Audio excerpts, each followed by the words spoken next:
Right. Okay. Got it. There you go. It says you accept. Yeah.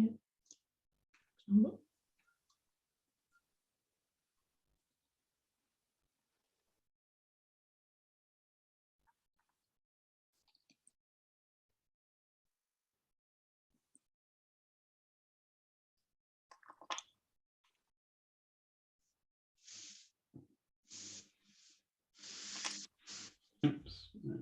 Okay. Yeah.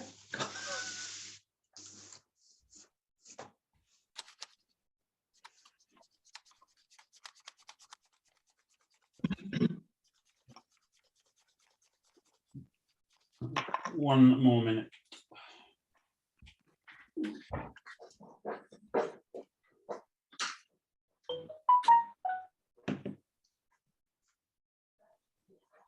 Right, so just before I mute everyone,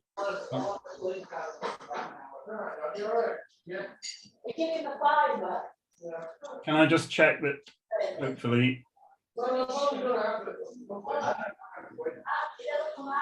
Right, can you now see the screen? Yes. Yes. Yes. Thank you. I'm going to stop share for a minute. Oh.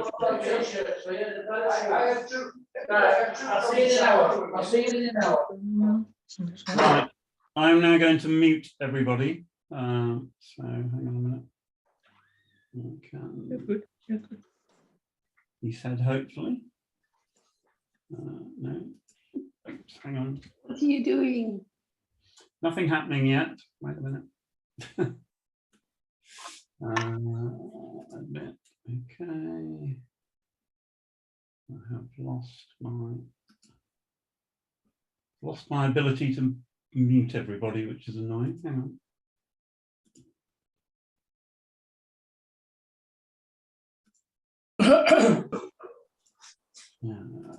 Come on, right.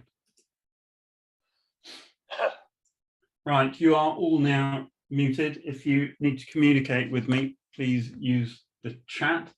And we will get underway, and I will hopefully admit other people as they arrive.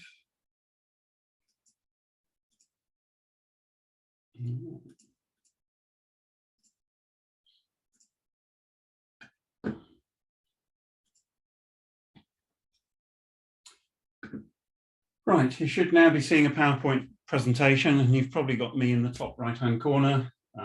If anybody has any issues with not being able to see or hear, then please then put that in the chat. I'm going to try and shrink you guys down a bit. So let us start. So thank you for all joining, and thank you particularly for contributing to the Ukraine humanitarian appeal, either in this country or in the country that you are resident in. Hopefully, by the time we finish this evening, we should have raised somewhere between £2,000 and £3,000, which is not a huge amount in the scheme of things, but everything helps, and they are very desperate for money. So thank you all for doing that. And if anyone feels like adding any more at the end of the evening, feel free to do so. All right. Oops. Well, it's just gone backwards, so it's really useful.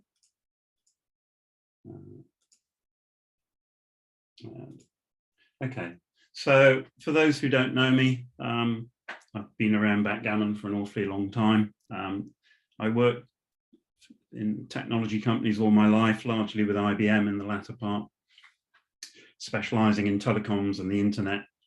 I've played backgammon for over 40 years, it says that there, which makes me very old. And I've written newspaper columns for 24 years, 22 years for The Independent and 2 years for The Times. I've published 9 books. The 10th, which was my lockdown project, which was to write a book on doubling for intermediates and beginners, is still not started, and that's really due to the amount of teaching that I've taken on during lockdown, which has been great fun, but has eliminated lots of my time. So I play, I analyze, I teach. I've done a fair bit of commentary as well over the last couple of years, and we'll come on to that in due course.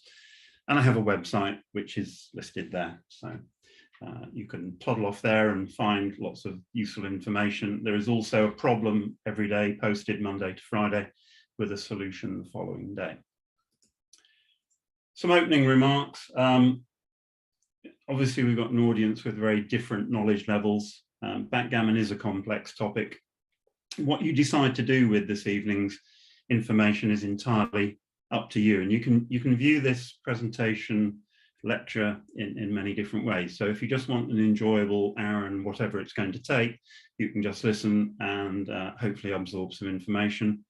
If you're interested in really understanding some of the stuff here, and I appreciate go too fast at certain points for some people, listen to it again because you'll get the link tomorrow so you can play it back. Secondly, go through the PowerPoint presentation. Thirdly, take some of the positions, play with them, roll them out, which will develop your own knowledge. So there are lots of ways of progressing from here. I will put the PowerPoint up on a Google Drive tomorrow. The Zoom recording will also be there, and some additional material as well.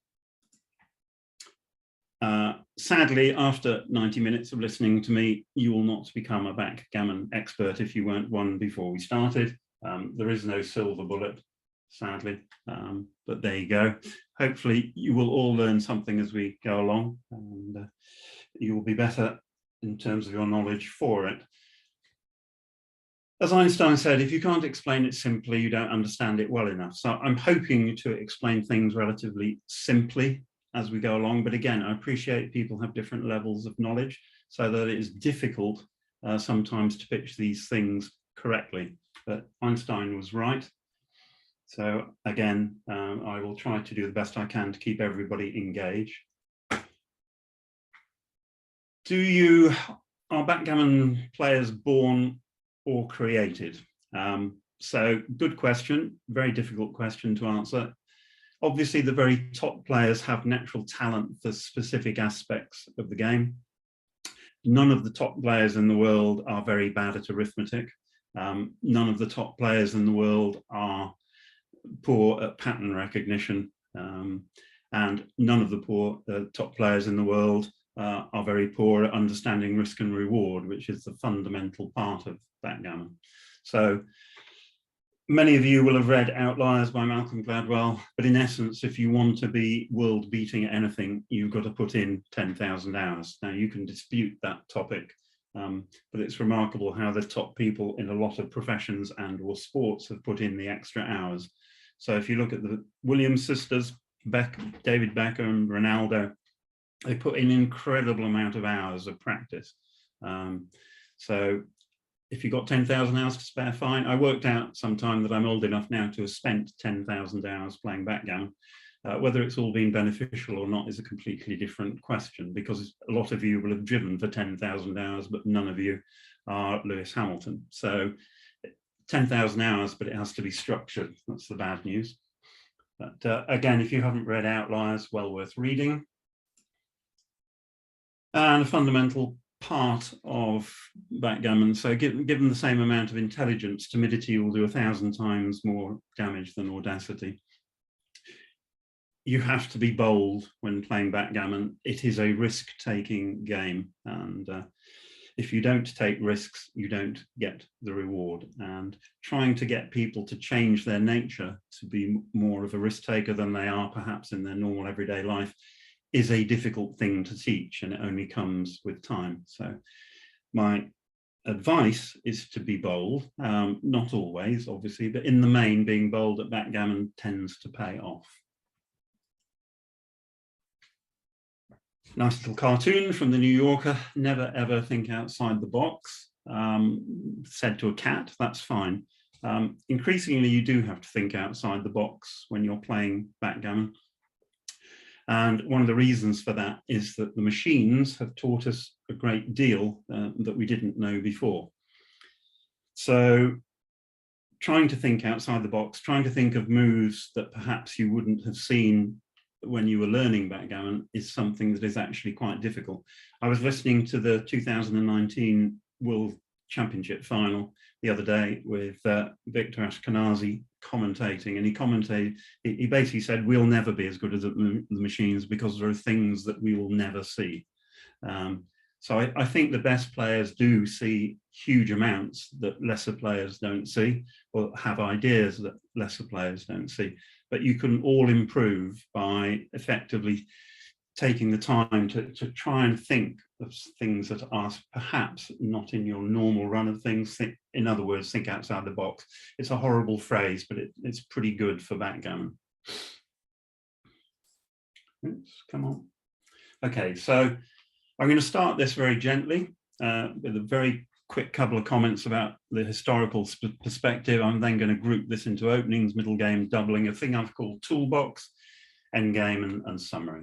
I'm going to take a break after about halfway through to give you the chance to have an actual break and for me to have a large slug of water or whatever. So about halfway through, there will be a 5-minute break. Historical perspective then. This is an abbreviated timeline for backgammon.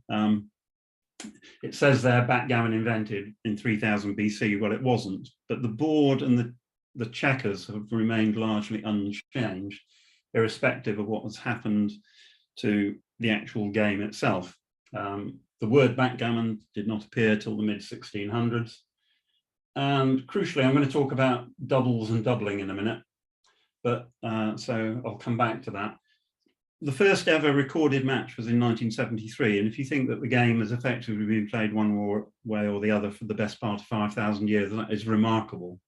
People noted down positions, but the first match ever to be recorded was a duplicate backgammon match between the USA and the United Kingdom, the Claremont Club in 1973. It was also the first match that ever had closed circuit TV. In 1976, Paul McGreal published his definitive work, Backgammon, and the first real backgammon computer program didn't arrive until 1979, and that was on a mainframe, not on a PC. Unbelievably, notation was not standardized until really the mid to late 1980s, which is again stunning. The early 1990s, finally the neural nets arrived, what you all know as bots. And then from 1994 to the present, modern theory has developed. So we've had 30 years of significant theory development at an accelerated pace, which is why today's experts would absolutely obliterate an expert from the mid-1970s. So just going back in time, this is the Book of Games. It's a very famous book in Spanish. It describes about 20 games that can be played on a backgammon board. You will see there are 24 points and 15 checkers, but you will notice also that there are 3 dice on the board. And throughout the Roman period and for the next basically 1600 years, backgammon, which was known as tables, which is an abbreviated form of the Roman name of the game, was played with 3 dice. This is one. I have a huge collection of backgammon art pictures. There are 2 very famous pictures. The Garden of Earthly Delights by Hieronymus Bosch, which is a triptych depicting heaven, hell, and earth. You'll be surprised to learn that backgammon appears in the hell version. And I'll just blow that up. So again, you've got a board, 24 points and 3 dice. So still 3 dice.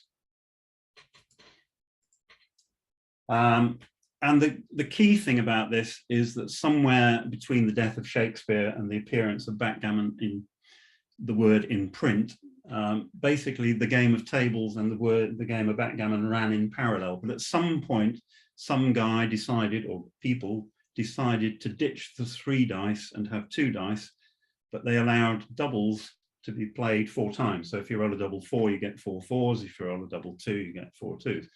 Now, I think without that invention, backgammon would be nowhere near as popular as it is today, because that element of the game lends a huge amount of excitement, particularly in the bear-off. And without that, I think backgammon may well have cozied up and died somewhere in the 1920s. So the fact that you've got the prospect of rolling a double and taking 4 checkers off in the bear off, sorry, and you couple that with the invention of doubling, which happened in 1926 in France. When I was young and playing backgammon, everyone thought it was invented in New York and Boston, and it wasn't until this edition of Harper's Bazaar was discovered about 7 or 8 years ago that it was actually found that doubling was invented or created on the Playboy circuit of France in 1926. And then doubling was all right, but there was no cube. The cube turned up in 1930. Again, no one knows why. The problem with backgammon and everything else is that before the internet, you've got no idea whether how accurate things were in terms of when they happened or not. So we know there was a doubling cube in 1930. No one knows who invented it, but obviously it's in everyday use from now on. So that's a very brief historical perspective. We're about to enter the world of extreme gammon and discuss the benefits that computers have brought to the game. And I'm going to give you several book recommendations during the course of the evening. So just published is a book called 7 Games by Oliver Roeder, who is a journalist in New York. And he has looked at the impact of artificial intelligence on these 7 games: backgammon, bridge, checkers, chess, go, poker, Scrabble. Bridge is the poorest in terms of games, in terms of artificial intelligence. It's an entertaining book. It's also highly instructive. I read it on Kindle. It reads very easily on Kindle.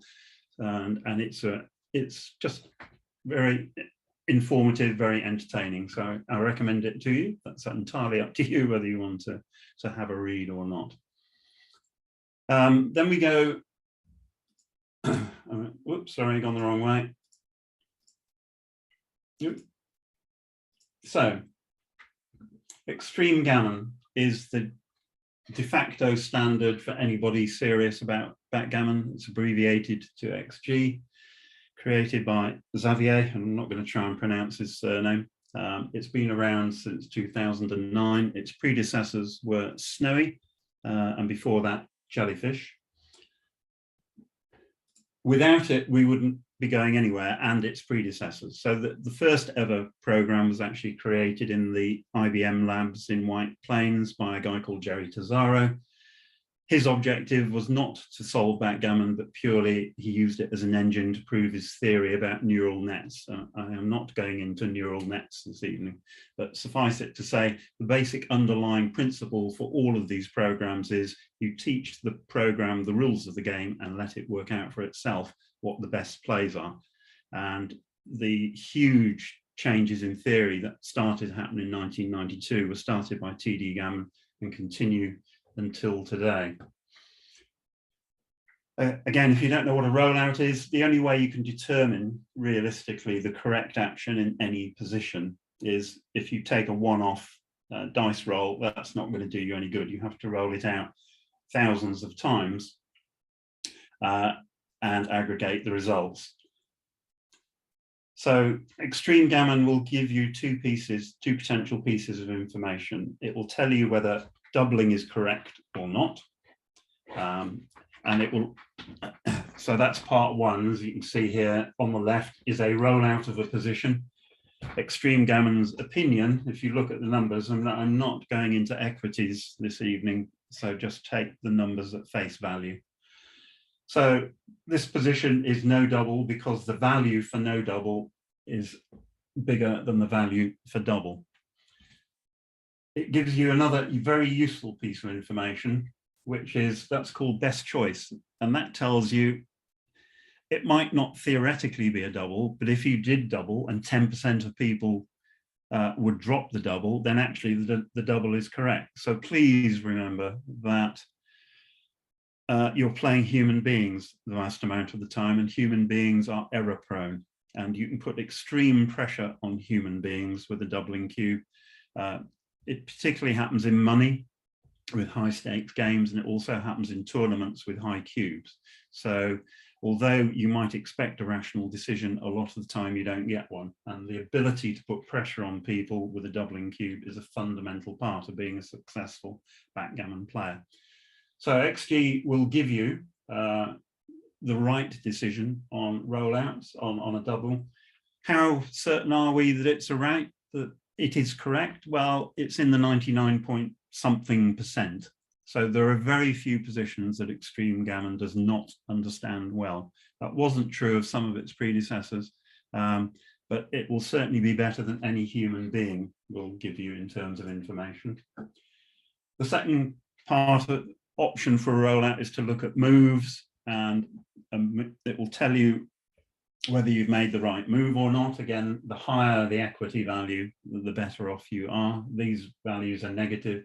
Anything in black, very briefly, is okay. Anything in green is an error, and anything in red is a blunder, which is, these things have actual definitions. So an error is an equity difference of minus 0.03, and a blunder is 0.08. Every human being makes errors. The vast majority of human beings playing backgammon make blunders. The difference between the top players and the players who are merely very good is that the top players make very few blunders. Okay, so that's the intro. Let's look at some detail. So let's travel back to 1975 in our little TARDIS and decide how you would play these opening rolls. So I didn't play backgammon in 1975, but it wasn't that long after that I started playing. And if you played backgammon in 1975, if I asked you guys how you would play an opening 5-3, you would make your 3-point, okay? There wouldn't be any discussion about it. Similarly, if I asked you to play 6-2, I'm sure that you would play 24-18 and 13-11. So split the back checkers and bring a checker down. 6-4 is up for debate, and there are 3 acceptable moves nowadays. But when I started playing backgammon, 6-2 was always played by playing 1 checker down from the midpoint and slotting your 5-point. And it wasn't until computers came along that that was discovered to have been a mistake for hundreds of years. So early win, the first move, it had been played wrong for years. So, you know, difficult game backgammon if you can't even get the first move right. So the correct plays are obviously make the 3-point with 5-3, split with a 6-2, and with 6-4 you've got the choice of running out, making your 2-point, or just running all the way to the 14-point. So the next question that came up is, your opponent's opened with a 3-1, white has made his 5-point. How do you then play 6-2, 6-3, and 6-4? So again, when I started playing, everybody ran all the way with 6-2, 6-3, and 6-4. It was thought to be far too dangerous to split to the bar and bring a checker down. So that's what everybody did. And then a guy called Roy Friedman wrote a magazine for 6 editions called Leading Edge, and he proved mathematically that you should play 6-2, 6-3, and 6-4 by playing 24-18, splitting the back checkers and bringing a checker down. And so everybody switched to playing that, and that stood the test of time. That was until the computers came along, when XG will tell you that with 6-2 and 6-3, you should split and come down, but with 6-4, you should run all the way. It's a very, very tiny difference between that and the other moves. So these are not big differences. It's no point getting excited, but it's just to prove that computers have effectively developed our theory for us substantially over the last few years. Okay, so here's a nice, easy position to get going. How should red play 3-2? Okay, your opponent has opened with a 4-2. I can't, unfortunately, involve you in the discussion, or we'll be here well past midnight. So I'm going to have to talk you through this. And I think nearly anybody nowadays would play the correct move, which you can see. Sorry, I've even given you the solution. So you would play 13-10, but you would split the back checkers with 24-22, because that's what we've been taught, that once your opponent has made an inner board point, you split the rear checkers if you can. So that's what we do. This position comes from a recorded game in the 1985 World Championships featuring Paul McGreal, who was probably the best player in the world at the time, against a guy called Steiger. Steiger opened with the 4-2 and McGreal played 13-10, 13-11. Nobody commented on it. It was assumed that because Paul was Paul, he'd made the right move. And it wasn't until computers started to analyze this stuff that they discovered that people like Paul had been playing these moves incorrectly for years. So as you can see, it's not a huge mistake to bring 2 down, but the principle is to understand the, theory is to understand the underlying principle in this stuff, is that once your opponent's made a point, you need to split. So this is a test I give new students. So White has opened with a 3-2 and split the rear checkers and brought a checker down. How do you play 2-1? So I'll give you at least 15 seconds to consider that. So I hope you know that hitting is the only correct move here. If you have not been playing your 2-1 like this, you have a bit of a learning curve to go through. So this is all about taking a tempo. I'm not going deeply into the theory of openings in backgammon, but it's much more about developing the checkers than it is about worrying about being hit. You have 15 soldiers, known as checkers. They need to be on the field of battle and doing things. So every other move is too passive in this situation. So this is a starting point for teaching people as to how to play the opening roll or the response to the opening roll. So correct play 24-23 and 6-4. So there are Bill Roberti, who was world champion twice, started a project 5 years ago to write a book about the opening, and he thought it would take 1 year and be 1 book. It is going to be 3 books, and it's taken him 6 years. Right? These are the first 2: how to play the opening in backgammon, a new way of thinking, and everything matters. First book's good, the second book's great, and you can't really play or be up with the pace in terms of theory if you have not read these books and understood their content. Backgammon books are expensive, and particularly if they're shipped from the US. So by the time you've got one of these from the US to the UK, it's the best part of £50, but it is money incredibly well spent. They are phenomenally good books. And breaking news, part 3 is about to come out. So you can talk to Bill, order all 3 at once and save yourself some postage. But they are required reading. Everything matters. So this is just one of the positions from the second book. How do you play 5-3? Again, I'll give you 15 seconds to consider how you would play 5-3. Okay. So if you made the 3 point, I'm afraid it's back to school. If you brought 2 down, it's back to school.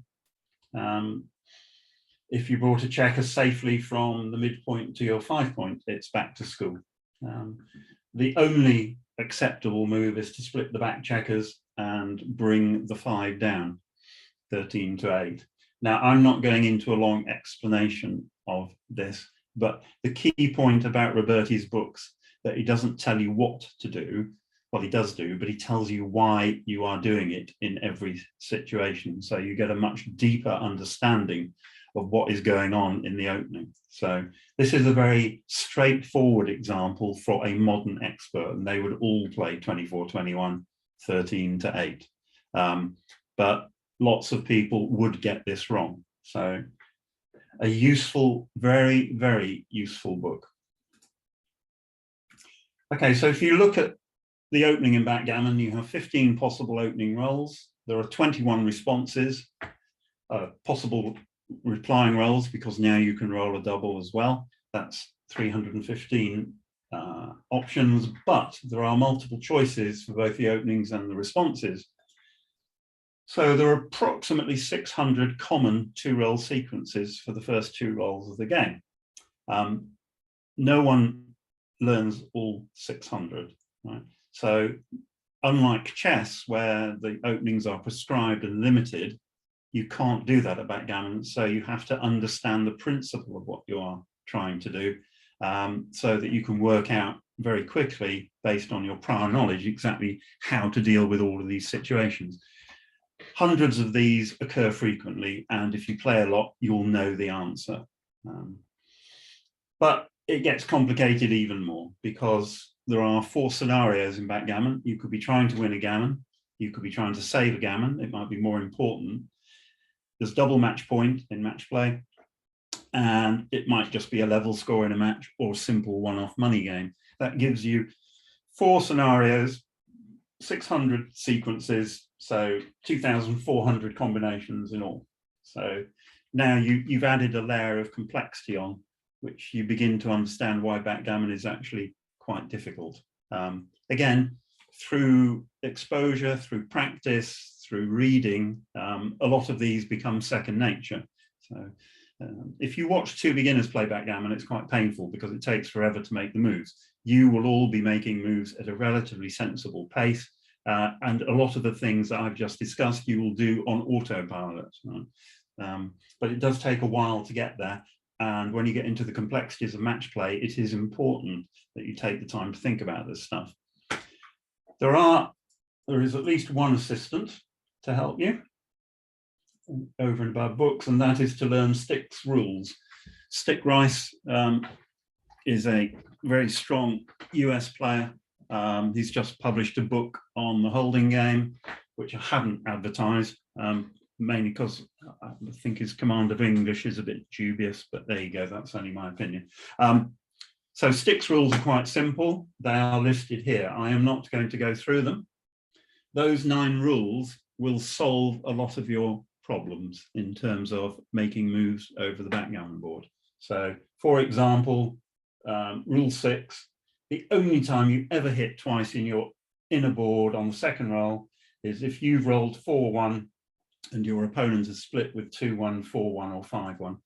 You then hit 2 checkers simply because there's nothing better.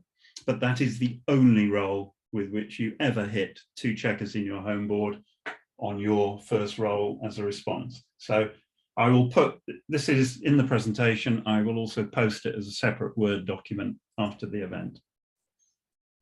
So some of you may have read James Vogel's Super Genius quiz. So take 12 players, 12 of the best players of the world, and give them a simple opening problem. And how do you think they'll get on? Well, you'd think most of them would get it right. So this is a very early game situation, and red has a 5-1 to play. Again, you have 15 seconds in which to work out what you would do.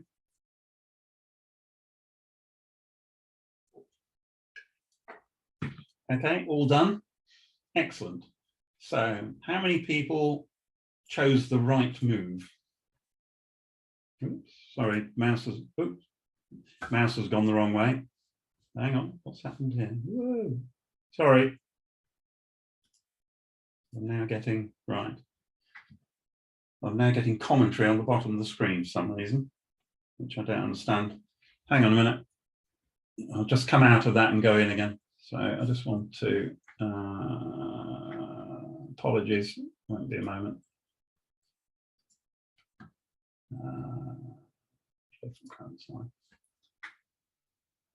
Okay, so 5-1 to play. The correct move is 13-8 and 6-5. Right? Of the 12 players who were surveyed, 0 got this right, which is stunning considering you really have got 12 of the best players in the world looking at this position. They all selected 15-10, 6-5. Right? And it's wrong. It's a small error, but it's significant. And then you work out, then you have to ask, well, why is that wrong? And Moshi, who's the world's #1 player, took the time to go and find out. And one of the things you can do in XG is after any move, you can look at your opponent's responses and see how much of a swing in equity you get by the way that the next roll is played.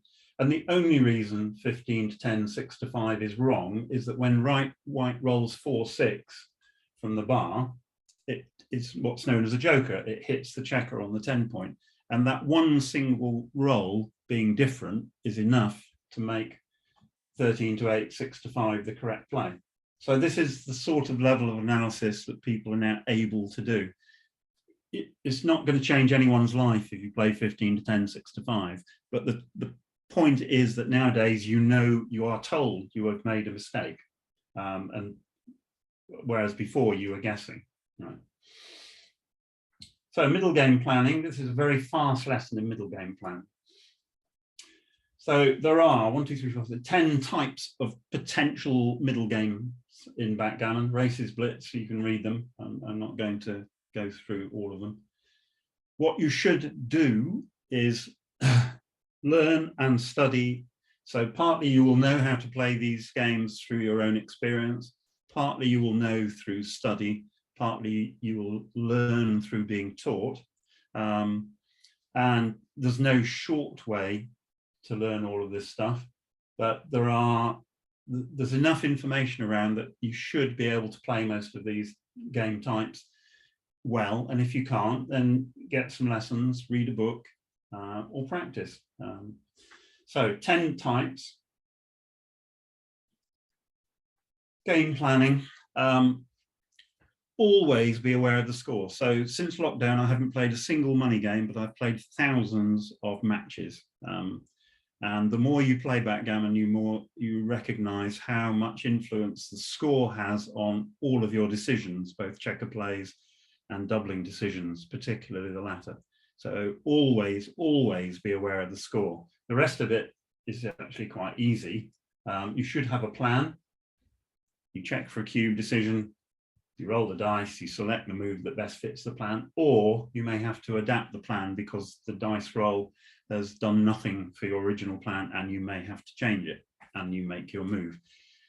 That is a fairly straightforward logical sequence. That's what everybody does. So here is a simple game type. White has a holding game. He holds red's 5 point. Red has cleared his back checkers and has got a relatively strong home board. The race, red is 45 pips up in the race. The game plan for both players in this position is incredibly easy. Red will try to bring his checkers home without leaving a shot. White, meanwhile, will build his board, preferably slotting the points, building the points in order. It's very important. You slot a point and then cover. And ultimately, the game will reach a climax where somebody rolls a big double and the game is ended with a doubling cube, or someone leaves a shot and it gets hit. So it is very clear exactly what both players have to do here. This is one of the easiest types of game to play. So the problem arises when you get conflicting priorities. So this is a game. Excuse me. Now red has two priorities in this position. He has a back checker to escape from white's 2 point, but he's also trying to stop white entering it within his home board. And there are two very clear possible game plans. Red can run away with his rear checker by playing 23 to 14, which triplicates twos, i.e. twos can be hit, can be used in three different places in an effective way. Or he can simply make his own 2 point, reduce white's entering numbers from 20 down to 11. Which is right? Again, I think a lot of people would have got this wrong before computers. Now computers have taught us that escaping the rear checker is more difficult than we thought it was. And there is no doubt that the right play is to run away here rather than to make the point. And it's a vast blunder to make the point, because you may then never escape the rear checker. And because you're also running out of time. So again, I'm not going deeply into any of these positions, but I hope that demonstrates. So this is a standard problem. You've got a game plan, but you've got two plans. How do you choose between them? It's based on experience, I'm afraid, and calculation over the board. Here's one. So the Ultimate Backgammon Championship has just finished for this year, or the Contender Tournament has just finished, which is the Grandmaster tournament where the winner gets to challenge Moshi in a match later in the year. So I've taken this position from that. So here is a much more difficult position. Red leads 4-1. So his plan is not to get involved in anything overly complex. He doesn't want to jeopardize his 4-1 lead, but the roll of 6-1 gives him 3 choices and 3 game types. So he can make the bar 13-7, 8-7, which creates what's known as a 5-point broken prime, which is very strong. He could hit 2 checkers and put 2 checkers on the bar by playing from 8 to 2 to 1. He could also just run his rear checker away, escape it, and leave a few shots, but he will have escaped his last checker. What's right? Again, here it's very, very close. So between the 2 top plays, there's a tiny difference. And choosing the right play over the board here is very, very difficult. And don't forget you're playing with a clock as well, which puts the pressure on. So here the right move is to make the 5-point broken prime.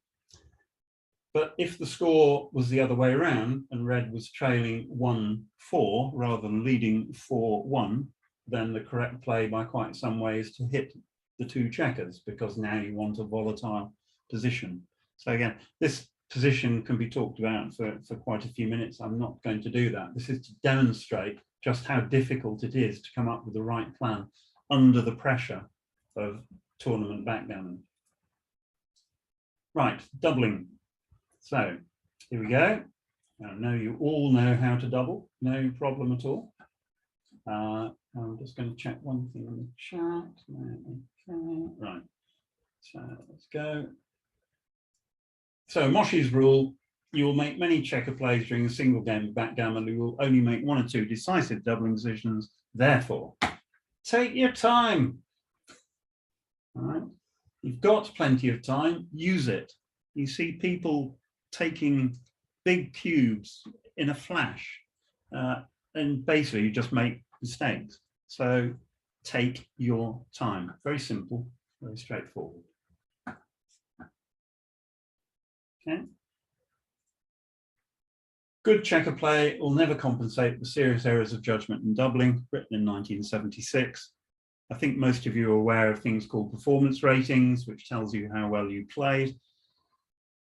You have 2 performance ratings, one for cube handling and one for checker play.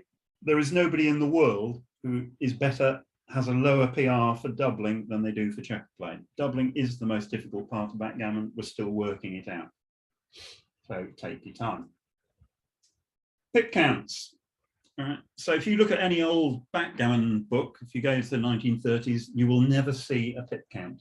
Right? The word pip count did not start to appear in books until the 1980s, and until the late 1980s, pip counts were never shown on diagrams. So all very strange. So how do you use the pip count? What formula do you use? Again, I've got 5 levels that I use. Visual inspection, which most people rely on when they can't be bothered to count. So that's how doubling was done for a long, long time. The absolute minimum is to use the 10% rule. So if you're 10% ahead, you can double, and if you're 10% behind, you can take. That's a bit loose. Level 3, apply the 8, 9, 12 rule. So you can double when you're 8% ahead. You can redouble when you're 9% ahead, and you can take until you're 12% behind. So a lot of people use that.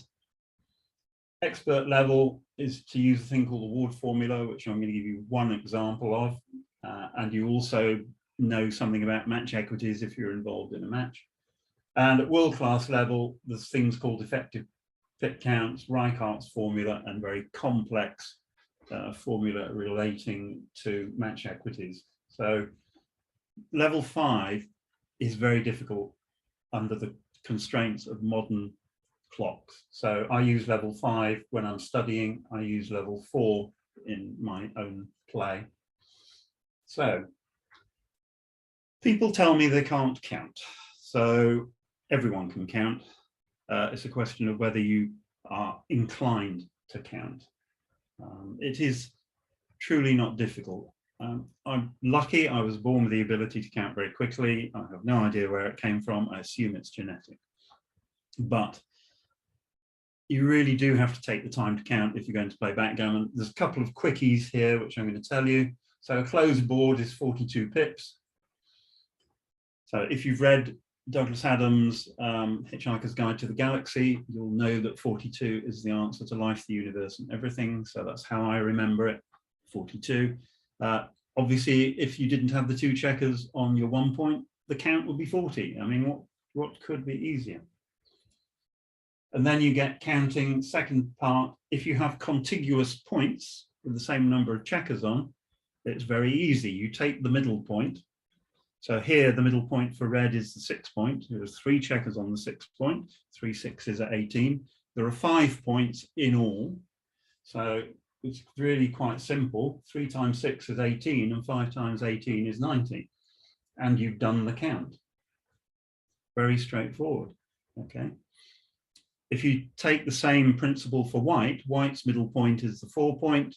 He's got 3 checkers, 3 4s are 12. There are 5 points. 5 times 12 is 60. Lo and behold, 60. Right? So I also recommend learning the 13 times table if you don't know it, because quite often you have checkers on your midpoint. So knowing that the 13 times table goes 13, 26, 39, 52, 65, 78, 91 is a useful piece of information. Once learnt, hopefully not forgotten. So what happens to people who can't count? Well, here is a very dramatic example of what happens when you can't count. So we're now in, when I get the mouse back over here. This is the World Championship final from 2019. Red is Pepco, who's one of the top players in the world, and white is the ultimate winner, Eli Royme from Israel, who's also a very strong player. On his previous roll, red had rolled double 5 and played from white's 4 point to his 11 point. He now took 3 minutes to do the count. And as he said afterwards, he did it 3 times, whereupon he offered the cube. So, if anyone's quickly done the pip count, you will find that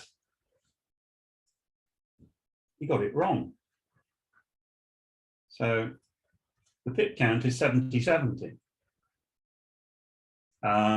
which is, so for someone of that quality to make that mistake and to do it 3 times was truly remarkable. The biggest error, the most common error in counting pips is to be 10 out, and that's exactly what he was. He thought it was 60-70. But horror upon horror, Royme now dropped the cube because he had also miscounted. So for that level of mistake to happen in a World Championship final, I think is truly remarkable. Sorry, I'm just going to try and let someone in here. Okay. Oh, no, that didn't work. Hang on, my mouse is playing up. Hang on just a minute. Oh, my mouse is misbehaving, so just hold on for a minute or two, please.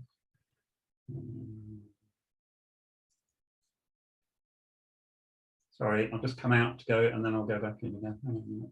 So, I'm hoping to be able to get the mouse up to that. Right, we are there. Good. Okay, go from the current slide.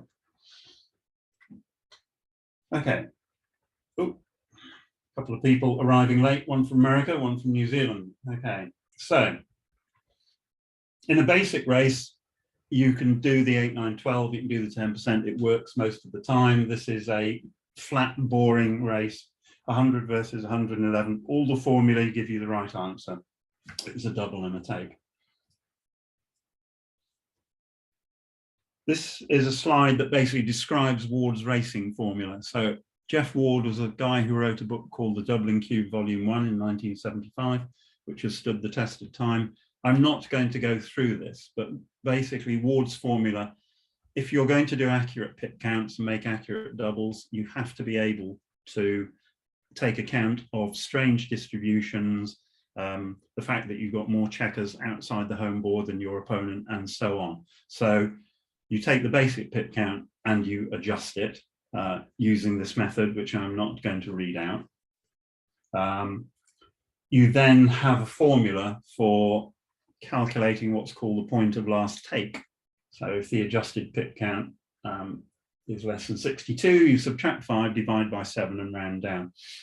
This might sound all very complicated, but anyone who's playing high-level backgammon will be using this. And then there's a rule for when to double and when to redouble. Okay. So again, I'm not going to go through this. I'm not going to teach you this evening. Just be aware of the fact it's there. It is contained in Walter Trice's boot camp, which we're going to come on to in a minute. So here's an example of the ward count in action. You'll see here that red's pip count is 46, white's pip count is 44. Red's behind in the race on true numbers, but if you look at the ward count for red, it's 48. If you look at the ward count for white, it's 55. If you do the sums, the take point is 54, the point of last take. So white can only take if his pip count is 54 or less. It isn't, and therefore the correct action is double and drop. All right. So the ward count is fundamental to successful, but I'd say it's strong intermediate to expert level. You can get away with the 8, 9, 12 for a lot of this. But the pip count is useful for two ways. It's useful obviously for doubling, but it also informs your strategy. So if you're behind in the race, you don't race. If you're ahead in the race, you do race. So being able to calculate the pip count at any point in time is pretty important. Okay. And finally, Roberti's addition method. So you've got a 3-roll position. Red is on roll. Most people will know that if it's 6 checkers against 6 checkers and you can't miss, then it's double and drop, because the potential taker does not get up to the magic 25% figure for taking. He only wins about 21% of the time. Roberti's addition method is very useful. It says take the base answer, but then adjust for variation. So here, everything is okay for red, except if he rolls 3-2, he won't take a checker off. Any single roll in backgammon can be done 1 in 18 times, which is 5.5%. If you add the 5.5% to the 21% that you've already got for the 3-roll against 3-roll position, you get to 26%, and lo and behold, white has a take. So Roberti's addition method is looking for additions to the base answer on the number of checkers left on the board. And again, this appears in Bill's various books. So it's just a useful tool. And a lot of what I'm going to do for the rest of the lecture will be useful little tools. Right, I'll try and get through this bit and then we'll have a 5-minute break. So reference positions, Pratt and laws. So this should take about 10 minutes and then we'll take a break. What is a reference position? A reference position is where you know the correct cube action for both players. You know it because you've learnt it, or you've seen it so many times, you know it. So we'll go back to my original one in a moment. So what you do is you look at the position in front of you, call up your nearest known reference position, adjust for the differences and make your decision. So this is partly about pattern recognition as well, which is a fundamental skill in backgammon. So if I take an expert player and I put him in front of a board for 30 seconds with a position and ask him to memorize it, and I then walk him to another board and ask him to reproduce the first position, he 90 times out of 100 will be able to do precisely that. If you take the red and white checkers and jumble them up and put them on the points, give him 30 seconds to look at it and then walk him to another board, he will have no chance whatsoever of reproducing what he has just seen. So although you may not know it, in essence, you understand how the checkers relate to each other on the backgammon board, and the more you play, the more sense positions make, and the easier it is for you to remember what I call reference positions. We've had this position before, so this is a reference position, and we saw that it was a double and take. So I know this position Okay, the white checkers don't have to be exactly where they are, and the red checkers don't have to be exactly where they are. But I know that for this type of position, red needs to be 20 pips ahead to double, and white can take until he is 50 pips behind. So that's quite a wide range. If you give red his bar point, the answer changes. Now anything above 20 pips and white can't take the double. So I have learnt these positions by studying Woolsey's encyclopedia, by studying Mark Olson's book, Cube Like a Boss. There is no shortcut, you just have to learn them. So that's one type of reference position. Next one is a standard opening blitz position.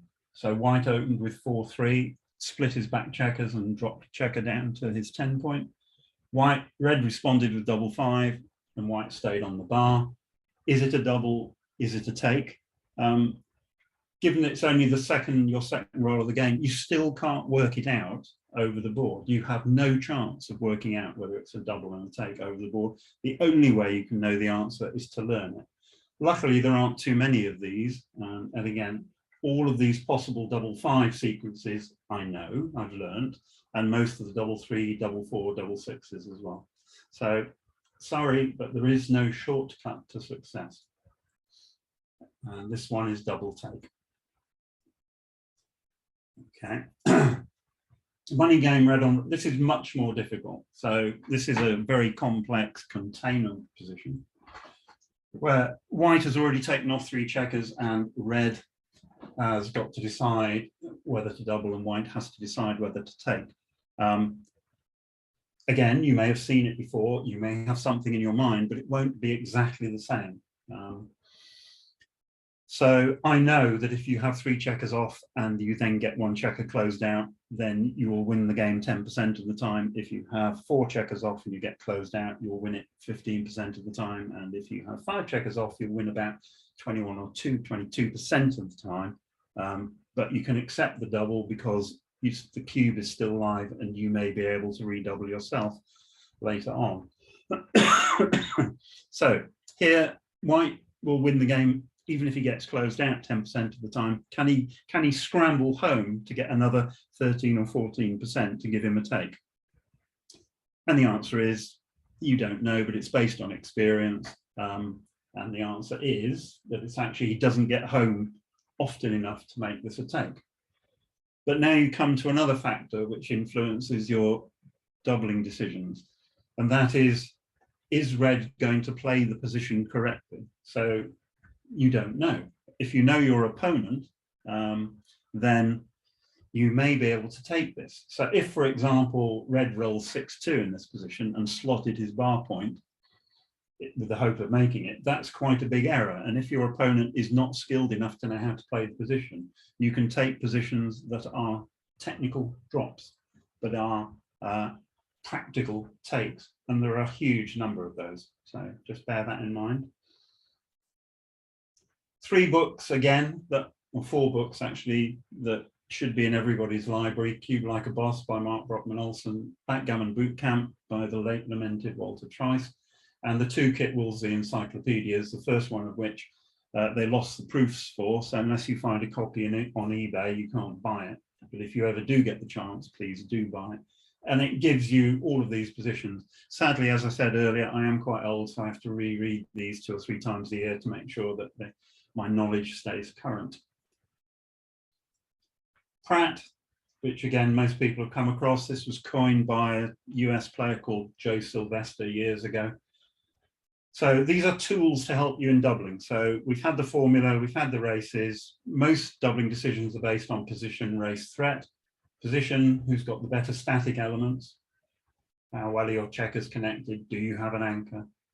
The race, who leads in the race, we've discussed. And the threat, so how volatile is the position? Are you threatening to make a new point? Hit a plot, which is game winning or bringing your last checker home safely. Those are the 3 elements of Pratt. And it says here, if you're ahead or better in 2 of the 3 main elements, you should at least be considering doubling. That's the fundamental bedrock of basic doubling in backgammon. But Mark Brockman Olson in his book has pointed out there are shades of grey here. I can show you positions where you're ahead in all 3 and it's still a take. and the converse is also true.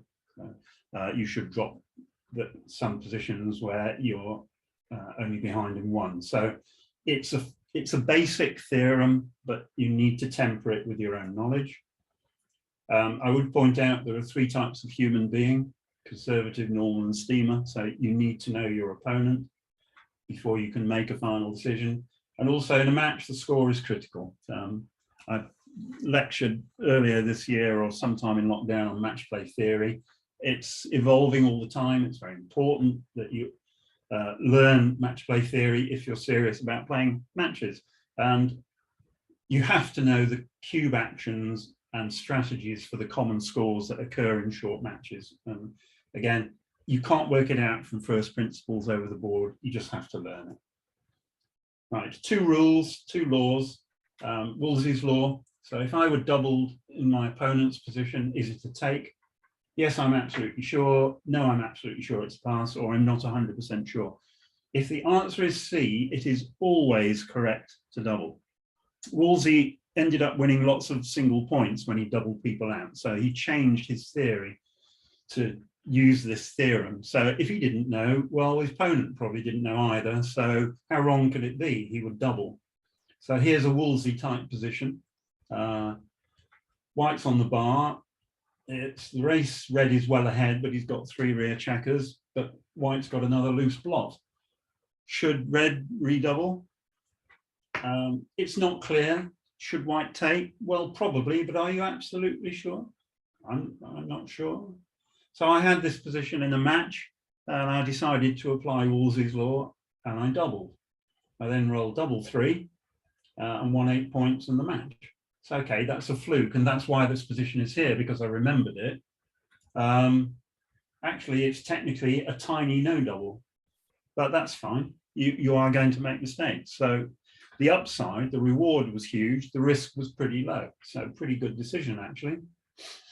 Okay, so remember Wolsey's law. O'Hagan's law is also very, very useful. So if you have a position that's basically even, but a quarter of the time in the next 2 rolls you're going to lose your market, then you probably have a double from the middle. So what does that mean in English? Here is an O'Hagan's law example. So the race is level.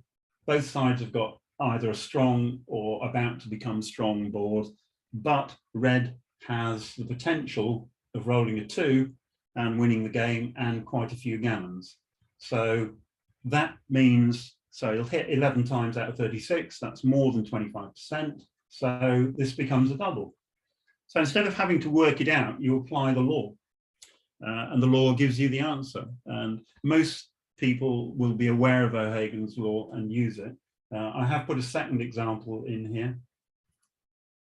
So here red trails by 12 pips, but he's on roll. A 6 will win the game. So that's 17 rolls out of 36. Double 5 and double 4 are pretty good. And because of white's home board, even if red misses and is still behind in the race, he can accept the redouble. So that's another crucial element of O'Hagan's law, is that you're able to accept a redouble if you don't roll the number that you want. So just remember O'Hagan's law. And finally, last bit in this is a quote from Nat Ballard, again, top US player.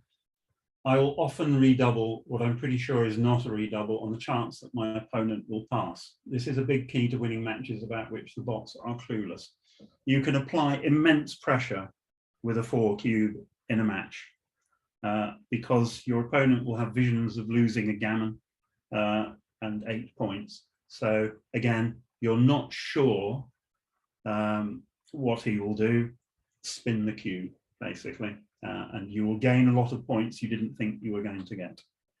Right, I'm going to take a 5-minute break. It is now, whatever it is, 1938. So if you take a natural break, and we'll start again in 5 minutes, if that's okay with everyone. If anyone's got any questions, I will try and unmute people briefly. Always assuming you are still there.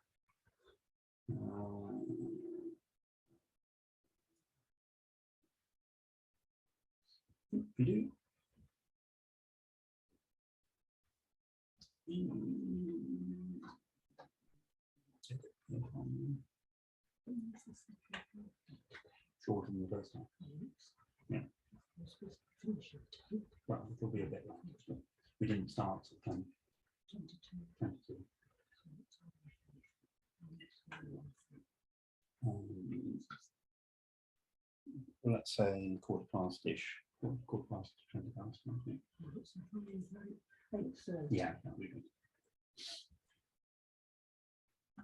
Right, I'm trying to unmute people and failing dramatically.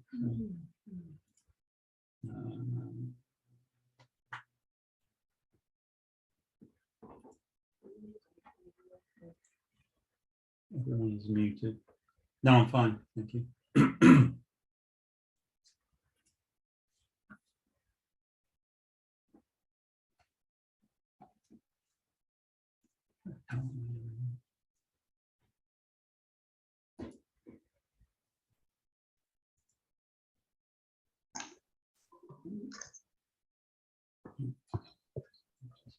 Ah.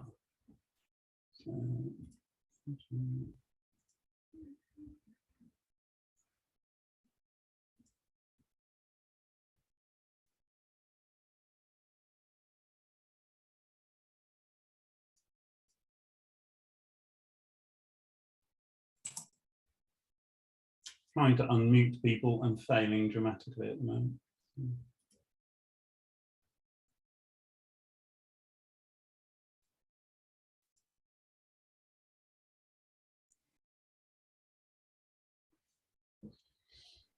Can you hear me? Yes, I can.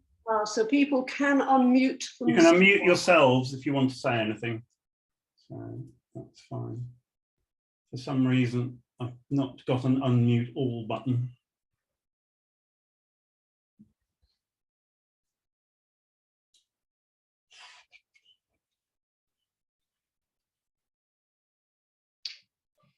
Chris, Yeah.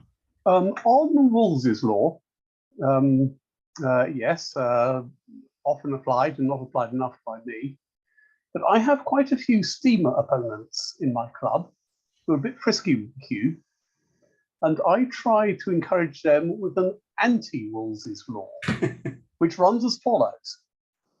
If you are certain your opponent has a take of the double, you probably shouldn't be doubling. You know, it was people who sort of say, well, I had to double you there. Of course it was a double of that sort. But I thought you could take, and I thought you would take, but I still had to double because there was a market losing sequence, 1 in 36 or something. Do you think I'm a bit deluded in that, or is there a germ of a rule in there? I think you're cheating yourself out a lot of points potentially because you want them to take the double. Because then when they lose money, they'll lose even more money later on. So I'm all for applying pressure, basically. Okay, fair enough. Yeah. Right. Where are we? So I hope I'm neither going too fast, nor too slow, nor too complex, nor too simple. It's very difficult to judge when I'm sitting in a study in the middle of London without real people effectively to bounce off. So.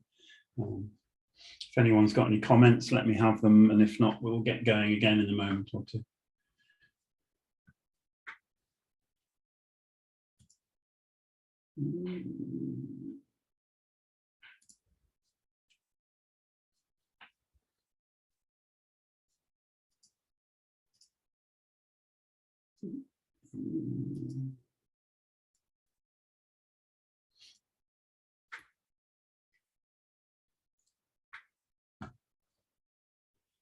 Right, where are we? What's the time? 43. Okay.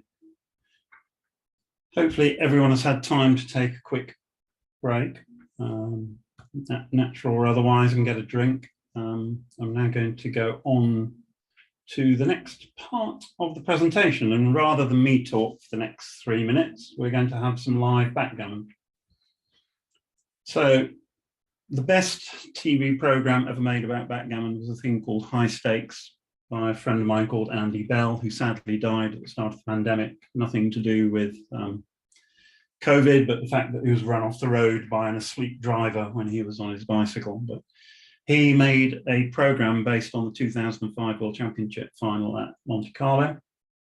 And the next 3 minutes are the key moments of that final between John O'Hagan of O'Hagan's Law, strangely enough, and Dennis Carlson. So I'm now going to run that through, and then we're just going to look at, you've got 3 decisions to make as you watch this little piece of video.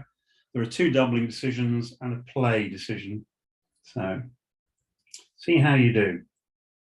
So commentating are Paul McGreal, who was a fantastic commentator, John Clark of the UK. Right at the end, you'll see Cara Scott in bright yellow, who went on to make a lot of money at poker. And for those who know him, you'll also see Johannes Leverman, who was one of the creators of Snowy. So this was made before Extreme Gammon, and this is all based on its predecessor, Snowy, in terms of technology. So here we go.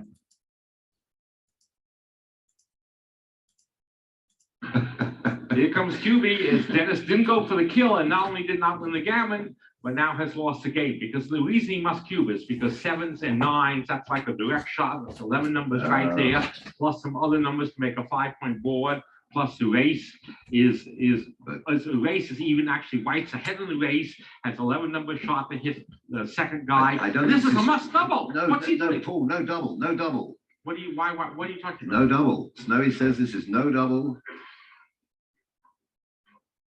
You can't have, I can't believe that. Oh, it says it's borderline no double. Okay, stay out again, Paul. Maybe this is a double now. For sure, it's a double now. I believe, I don't believe Snowy before. I think that, well, I tell you what Snowy is doing. Is Snowy was overplaying the score, as Snowy often does. Okay, this is See, redouble what's take. happening is O'Hagan is ahead 14-10, but they're playing to 25. If they were playing to 19, it would be a different story. But Yeah, here it comes. Here it comes. Correct double. And a correct double. And Snowy says take. The first Snowy moment. says take. Snowy says take based upon the score. Snowy says this is a take of the score and a pass for money. I say it's a pass in either case. Let's see what Dennis. Let's see what Dennis is going to do. Dennis played this game a little bit chicken after he had. I mean, this game went back and forth several times. A very, very exciting, very dramatic game. And Dennis didn't get his builders to finish him off. And now he's paying Is this humongous price. Is this a big pass or a big take? He's taking it. He's taking it. This is an incredibly important thing. Now, he's better than even money to hit that other guy, but he missed it. He missed it. And he missed it badly, too. Not only that, he can't. He can't play he's going to safe. leave some deadly shots lying around. In a very key, crucial situation, he doubled me for 4. I agonized over the take. I took it. The commentators were talking back and forth whether or not it was a technical take or not. 18-10. 18-10 is the right play because you duplicate 4s and 5s. It's not that many numbers, and you keep your attacking potential. And this is very upsetting for Hagen because that's 5. And he's played a little. I don't like this play. He should have been aiming for the second block because his racing advantages. He made a bad play there. 5-6. He's made the outside point. And he's made the outside point. If He does want it, of course, because that's the only safe play, and the race is still close. No, he's going to have an even race now. Yeah, and he's going to have an even race. That's why I think that. He's 2 pips down in his race. Yeah. And he's going for that, holding a 4. Right, and holding a 4 cube, and now this is again anybody's game. And he doesn't get the block safe. No, now we can hit him with a 7. The race is very close. This game can go either way right now, and he hits a 7. He hits a 7, and he's about to redouble the 8. Now he's going to redouble the 8, tie up the match. What an unbelievable game we just witnessed here. White is going to pass this. Of course, White is going to pass this. What an unbelievable game we just witnessed here. This game is going back and forth more times as conceivable, with every possible variation. Great plays, terrible play. Okay, so I hope you enjoyed that little bit of action. So that match went to double match point. Carlsen was a big underdog in the last game until he rolled a rather crucial double six, went on to win the World Championship. But that little clip there is basically what turned the match in his favour. So, and his luck factor was quite high. I think O'Hagan actually played better, but that's backgammon. And in those days, the final was a single match rather than the double elimination that's now used. So how did you do on looking at the cube actions? So very quickly, the first one wasn't a double. So McGreal was wrong in his initial estimate. It's quite a big no double. So then you get to here.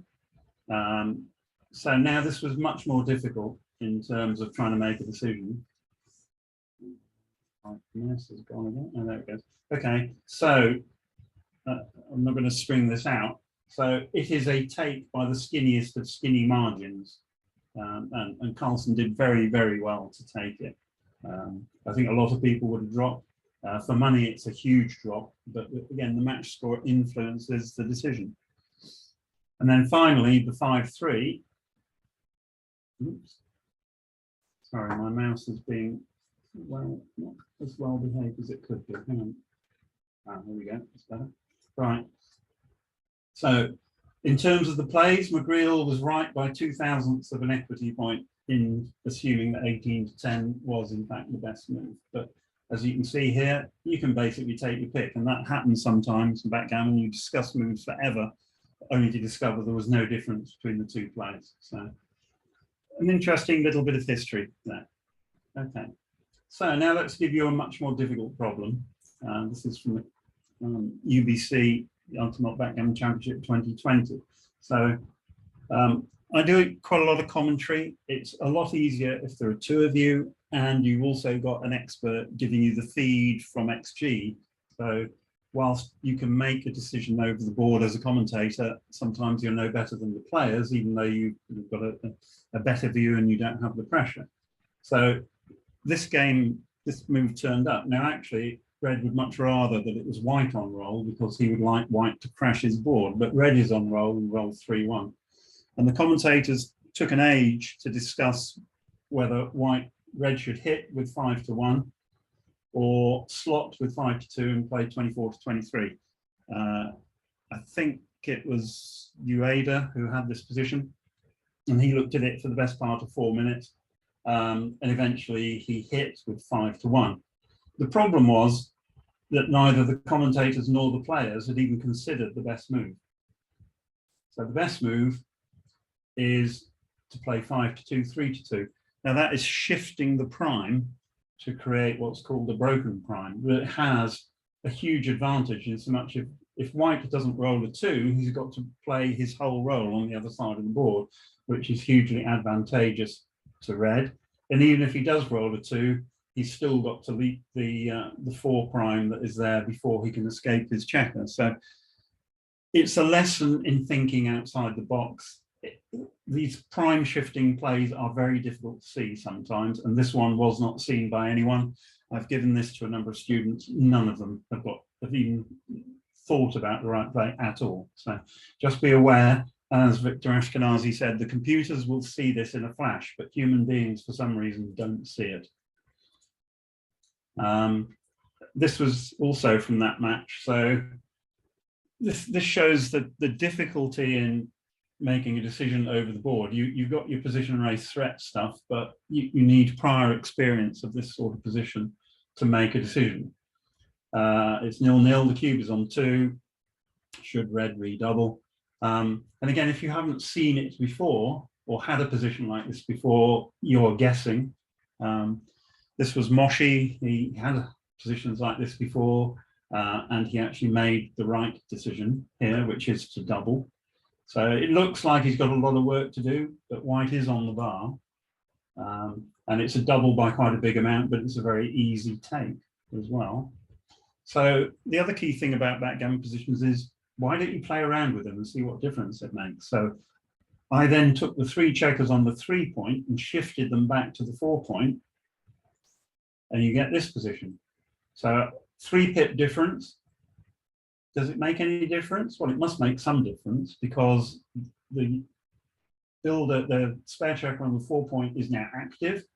And also when white comes in, not all his numbers escape. So 3-3 will be more difficult to play, for example. How much does that influence the doubling decision? Massively. It's now a huge pass. So a 3-pip difference makes a huge difference to the answer. And that's really one of the problems with backgammon. Being able to visualize this over the board under the pressure of a clock is not easy. And finally, one from this year's tournament, which finished on Saturday, which is the biggest error committed by Zdenek Ziska. Red is on roll. Sometimes when you have a position with where the 6-point and 5-point are missing, that creates an unusual pattern. Therefore, you make decisions sometimes that you wouldn't make if it was a more obvious open point. So what do you think?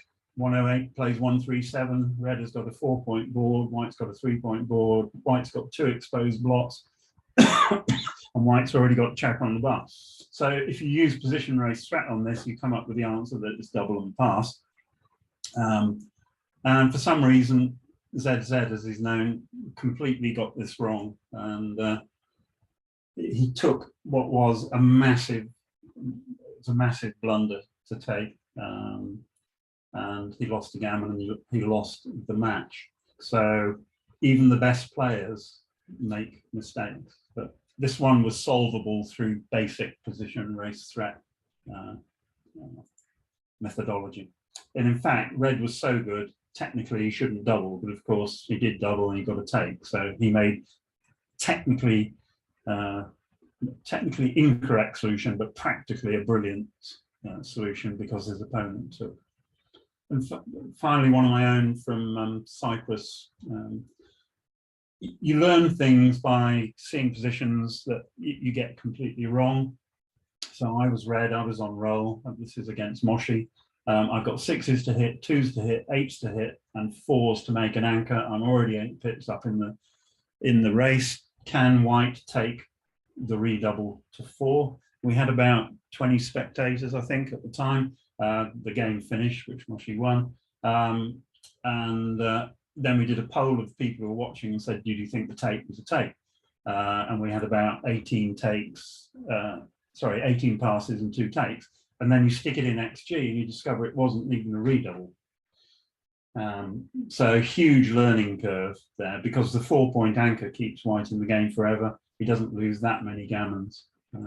So you learn every time you play.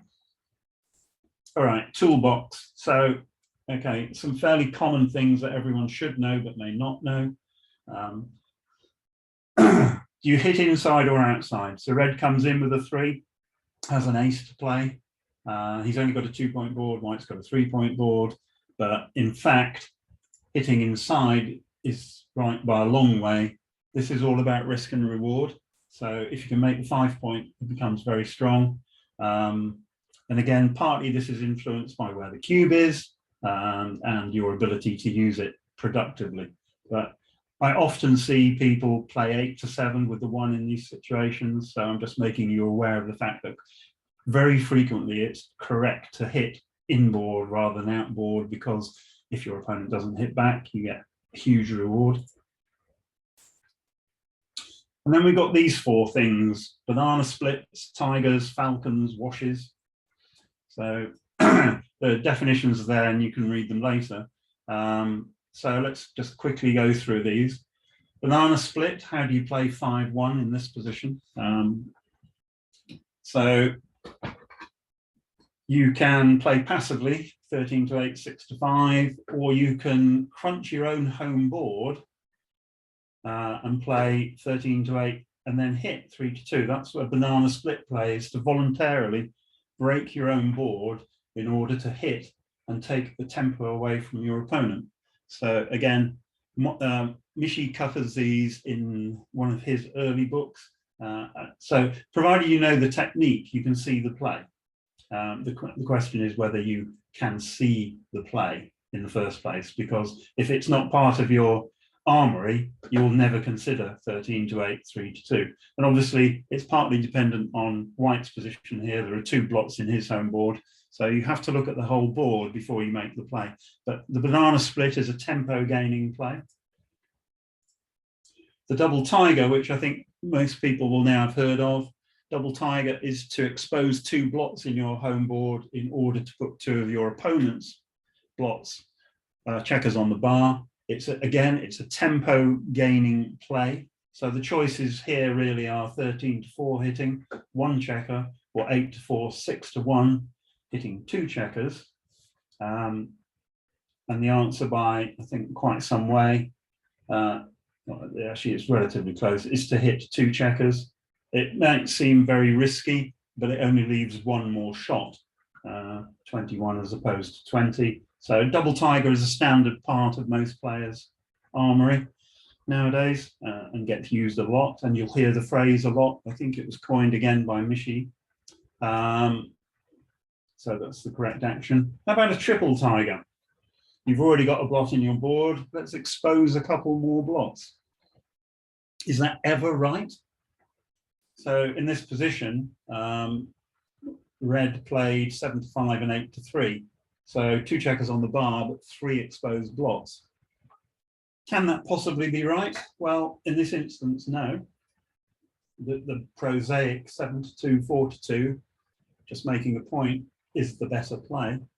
But surprisingly, this position came from the first ever recorded match and was executed by Walter Cook against Philip Martin. So he had the idea of triple tigers back in 1973. So applause to Walter for even finding the play in the first place. Are there valid triple tigers? Well, yeah, the answer is yes.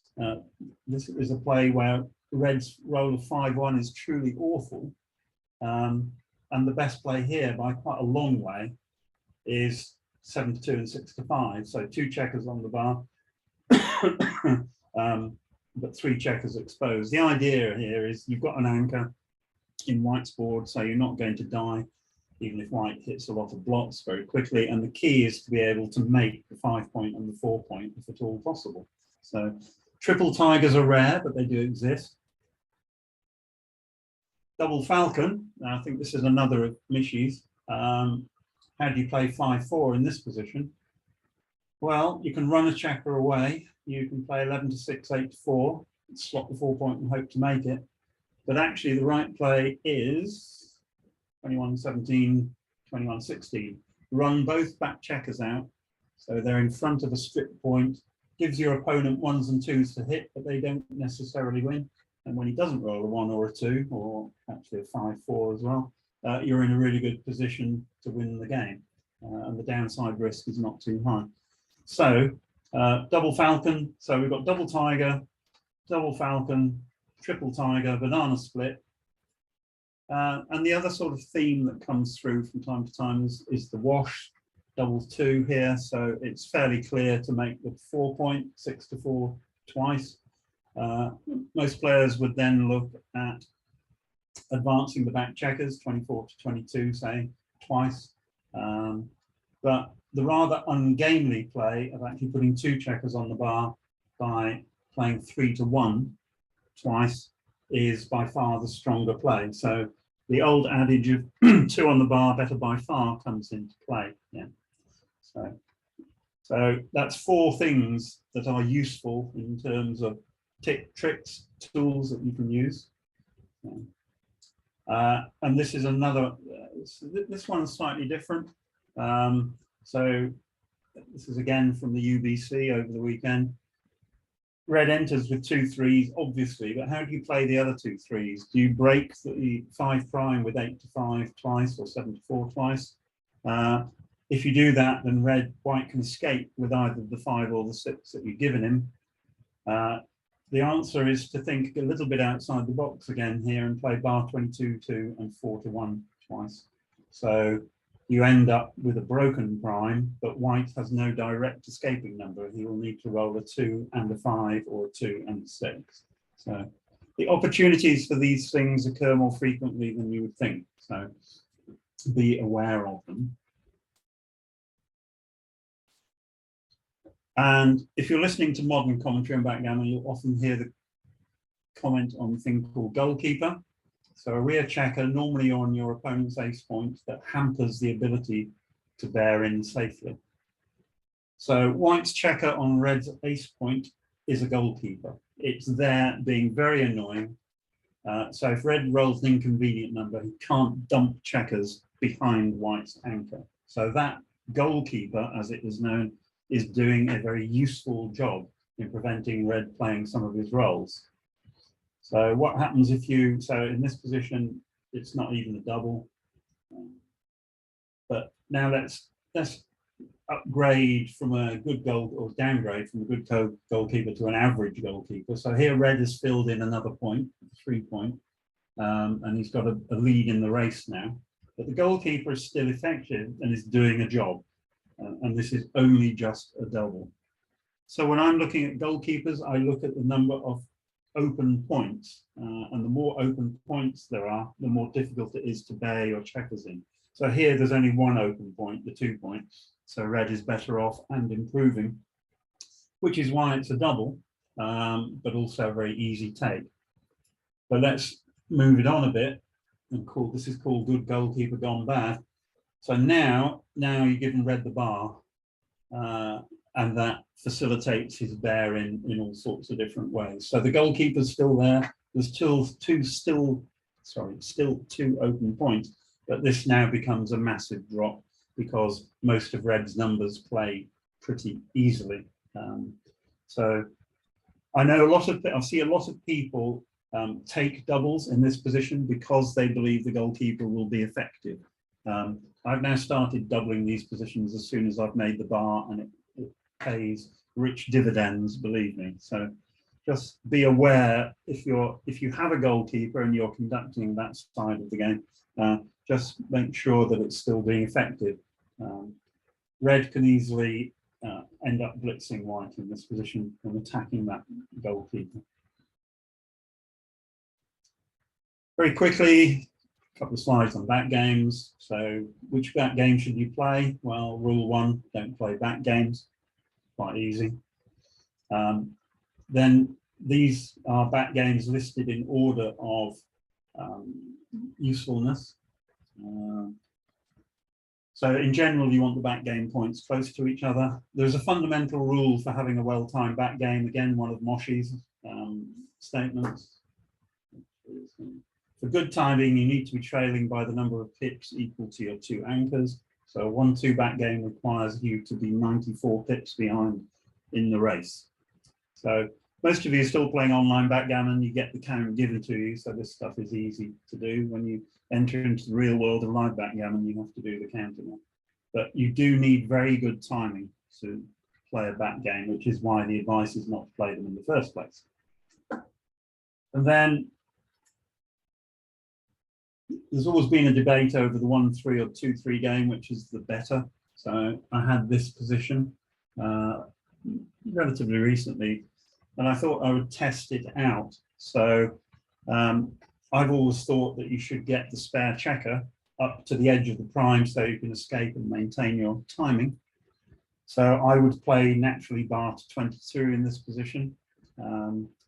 Now, there are a number of Facebook groups that are worth joining, and I'm going to list those in a moment. So I stuck this on Backgammon Strategy Facebook group and got a lot of replies. And most of the strong players in the world were adamant that making the 23 point was correct. And their statement was borne out by the rollout. So the 2-3 game is much stronger than the 1-3 game. The reason is mathematical, because against the 2-3 game, white has to play all of his numbers all of the time. So his board crashes more quickly. Against the 1-3 game, you end up with some positions where white can't play some of the numbers. So this was a huge learning curve for me. So I now always steer for the 2-3 game if I can do it. So Facebook backgammon groups. So those are 5 groups you can join. There are posts every day. We'll come on to the theory of backgammon in a minute. So the more you read, the more you learn. So I advise joining the Facebook groups I used to use Facebook groups to communicate with friends. I now use it mainly for backgammon groups, surprisingly enough, and it's a rich source of backgammon information. Virtually, so one more trick, what's called blot protection. Here, how would you play 6-3? Well, red's in a very strong position and will hit with the 6. The natural move is to safety the blot on the 9 point with the 3, 9 to 6. But actually, red's position is so strong that he can actually expose 5 blots by playing 13 to 10, 13 to 7. The reason being that if white hits back, red in his turn will have a lot of return shots. So I call this blot protection, and red's home board is much stronger than white. So in any hitting contest, red is going to come out ahead. And if you play 13-10, 13-7, yeah, a lot of the time, if you don't get hit back, you're going to have a double and a drop. And in other variations, you're going to make very strong points very quickly. So it's a nice idea. It's called blot protection. Okay. So now there are 2 backgammon Bibles. We used to have only one. The first one is Backgammon by Paul McGreal, written in 1976, which has stood the test of time. There are mistakes in it, as you would expect from a book in 1976. But he was the first person to explain what the hell was going on a backgammon board rather than just tell you what to do. With the help of his wife, he produced basically a masterpiece. So it is still worth reading and very useful. The second one, and Dirk is on the call tonight, is called The Theory of Backgammon. So when Paul was doing it, there were no computers, everything was from first principles, and he was using hand rollouts, so which weren't very accurate. Now we have XG, and we understand the game of backgammon a lot more, and Dirk has effectively put it into writing, as it says there, mathematics, logic, and intuition. So there are chapters which, if you don't have a maths background, you can skip, but he does tell you that. The key points are the takeaways from the book and how he explains what's going on in the backgammon board with the aid of XG and all of these things called equity. So I'm not going to go into any great detail. It is a book that takes time to read. It's not something you can read quickly, but it is a great book. So let's just take one position from it. And this is all about balancing cube ownership with checker play. How do you play 6-4 as red? There are 2 very easy answers. You make your opponent's bar point, or you put your opponent on the board bar by making your 2 point. And which one you do, so if the cube is in the middle, you make your opponent's bar point, but if you've already cubed and you can't use the cube to win laterally, then you take the more aggressive stance and play 8-2, 6-2. The reason for playing, making the bar point when the cube's in the center is that you can effectively use the cube very effectively later on. If you've already used it, you need to use brute force to win the game, basically. And therefore 8-2, 6-2 becomes the right play, but only just. And there's a whole chapter on balancing cube ownership with checker play, which is a very, very powerful and very useful chapter in the book. So the correct play depends. I'm not going to do that one. Tick that one. Right. Endgame, very quickly. So the other book that is essential reading is Backchecker Strategy by Michihito Kageyama, Michi for short, and Roland Herrera. And this is a great book. It's very simple. There's a lot of white space, which is one of my criticisms, but it explains how to deal with risk and reward in the later stages of the game. And there are 5 stages, and he basically defines the strategy for each stage and what you should do. So one of his proverbs is to play super safely at the completed stage, which basically means you've escaped your checkers. What do you do next? So 2 examples, one here. So how would you play 6-1 as red? So I think a huge number of people would make the bar point here. You think, well, I'm exchanging a few hits for the long-term value of having my bar point. Well, it turns out to be completely flawed. So, and it's a triple blunder to make the bar point. So you play safely. You play 14, 13, 8 to 2. It's surprising how often you can get home without leaving any significant shots from that position.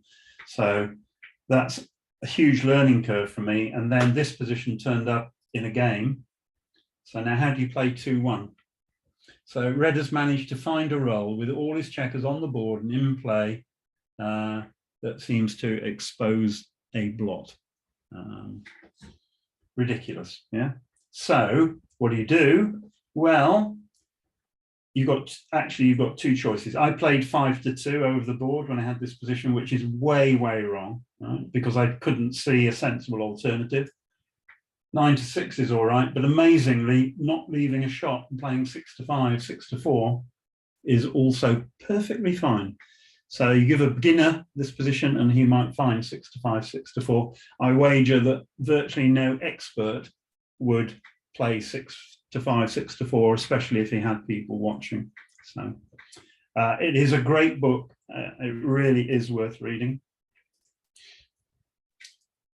And now I'm going to finish, I think, with 3 classic errors. So this came up in a UK women's match. I can't remember who they were playing, but it was one of their opponents had a 5-2 to play in this position. It's not difficult, but you have to remember that in backgammon, you can play your dice roll in either order. So I think it was an Irish play, but I'm not sure, played 4 off, 3 to 1.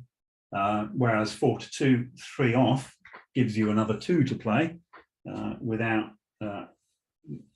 not being able to take a checker off. Huge difference, obviously, in the score. And she did roll another 2, and she lost the match because of this play. So that's just a reminder. It's fairly straightforward. Classic error number 2. This is from a Chouette, long time ago. Double 3 to play for red. So you can take 2 checkers off and play 4-1 twice, or you can play 4-1 3 times and take a checker off. In one variation, you leave 11 shots. In the other variation, you leave 12 shots. Not a big difference, but the debate raged for hours. Well, not hours, but minutes. And everybody missed the point, basically. If you play 4-1 off twice and 3 off, leaving the 2 shot, you take an extra checker off. And in a position where the gammon is going to be very close, then that is the crucial factor, not the shot that you've left. So you need to concentrate on the right thing. And if you look at the rollout data, the first play wins 28% gammons and the second play wins 15% gammons. And that is a vast difference. So make the right move, but make it for the right reason. Last one of these is this. So how should red play 6-1 here? You take a checker off with the 6, obviously, but then do you play 4-3, which leaves you odd on the 2 highest points, which is what you've been taught not to do, or do you play 3-2, leaving you even on the 2 highest points, but with a stripped inside point? The 3-pointer's only got 2 checkers on. And a lot of people get this wrong a lot of the time. The correct play is not to leave a stripped inside point, but to play 4-3 and leave yourself odd on the 2 highest points. Again, this is just something you have to learn, but stripped inside points in the bear off are risky and long-term risky as well. Right. So last 3 slides, I think. So you've all owned houses, no doubt. You've all had money. When is an asset not an asset? When it becomes a liability. So if you look at this backgammon position, red has got his 7-point and his 8-point, 1 checker on the 9-point. Those points have done an excellent job in constraining white's checkers. But now all he's interested in is actually getting those checkers in and off. So the checkers that were an asset have become a liability. And this is what's called a transition point. When you switch from having an asset you translate the asset into something more useful, which is checkers within the home board. So how do you play 2-1 here? Well, you could play 8-5, which is safe, but the point that's likely to be most difficult to clear is the bar point eventually. So why not clear it now? So the transition point is when you switch from blocking to clearing. and identifying when that point is a key skill in backgammon. So as you can see here, there's quite a big difference between the right play and all the others. And the last example of this is a thing called the Cinderella point, so named by Mike Corbett, an American writer. So how do you play double one here as red? So the very last thing you want to do is to make the 8 point, because you are creating a liability. It's exactly what you do not want to do. What you're interested in is getting the checkers into the home board. The block has done its work. And the Cinderella, so the correct play is 11 to 10 twice, 7 to 6 twice. So the Cinderella point is the point that is 7 pips away from your opponent's front anchor, and that is the ideal place to put your spare checkers. So I often think of young Cinderella as I'm bearing in checkers. So you really don't want to make the block. It is so wrong. It doesn't even appear in the list of the top 15 best plays, I think. So, I thought we should finish on a light note. The escape from Alcatraz. So this is one of the more famous positions in backgammon history. If you're red and on roll, how do you win this game? Well, normally you stay on the bar, white rolls a double, leaves a checker exposed, you hit it, and about 2 hours later, you close out the checker and ultimately get in a redouble. But what if red's next roll is double 6?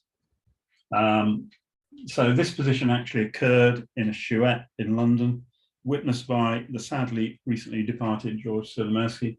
Red rolled double 6 in this position. I rolled this position out at something like 100,000 times, and red never saved the gammon. What actually happened was that red rolled 10 consecutive large sets of doubles, whilst white averaged 4.1 pips for the same 10 rolls, or 3 point something pips. It was unbelievable. In the final position, red had 4 checkers on his ace point, and white had 1 checker on his ace point, and it just was an anticlimax when red rolled double 2 to win the game. His chances of winning the game are slightly less than there are atoms in the universe. So it just goes to prove that if you play long enough, ludicrous things can happen. In summary then, the pendulum of style continues to swing through the modern era, but the art gets shorter as progress is made. Jeremy Begay, from his book, which is also another excellent book and well worth reading, called Classic Backgammon Revisited. Modern backgammon is highly complex. Mastering these, so what we've gone through this evening is my view of the things you need to know to understand how to play good and improving backgammon. So if you understand everything I've been through, I hope you do. Hopefully it will improve your game. Cube handling in matches is still very weak, misunderstood. There are very few people in the world who can play with a performance rating under 3. We're still learning new techniques. Clocks have a big influence on what we do and how we play. And computers will get better. I've been trying to talk to the people who created AlphaGo and AlphaZero, the chess and Go programs, to see if they're interested in taking on backgammon, but as yet, no success. And you'll never master backgammon, even with Malcolm Gladwell's 10,000 hours, but I'll keep trying. And finally, you know you've made it if you can get into a Peanuts cartoon. So, any questions? Right, I have finished. Thank you for listening. I hope you stayed to the end. We seem to have lost very few people, which is good. Remember that you can then download and listen to the rest of it, or listen to it again, which I would recommend because it's very difficult to take all of this in. I'm now going to just stop the recording, hopefully, if I can do that. Meeting, stop recording. Excellent. Stop count recording.